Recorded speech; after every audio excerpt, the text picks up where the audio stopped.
हिंदू धर्मातील एका महत्त्वाच्या सणांपैकी एक सण म्हणजे वटपौर्णिमेचा सण। या दिवशी स्त्रिया वटपौर्णिमेचं व्रत करतात। या व्रतादरम्यान विवाहित स्त्रिया आपल्या पतीला उत्तम आरोग्य लाभावं, दीर्घायुष्य प्राप्त व्हावं आणि जन्मोजन्मी हाच नवरा मिळावा म्हणून वडाच्या झाडाची पूजा करतात। वड हा वृक्ष दीर्घायुषी असल्याने वृक्षांचे संवर्धन आणि जतन व्हावे या हेतूने वृक्षाची पूजा करण्याची कल्पना भारतीय संस्कृतीने स्वीकारली आहे। ज्येष्ठ शुद्ध त्रयोदशीपासून पौर्णिमेपर्यंत हे व्रत करायचे असते। 3 रात्र व्रत करावे असे सांगितले गेले आहे। तरी 3 दिवस व्रत उपवास करणे अशक्य असल्यास फक्त पौर्णिमेलाच उपवास करावा। वडाच्या झाडास हळद, कुंकू, आंबे आणि दूध साखरेचा नैवेद्य दाखवावा।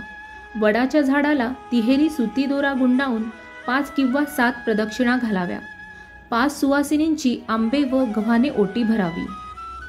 सायंकाळी सुवासिनींसह सावित्रीच्या कथेचे वाचन करावे।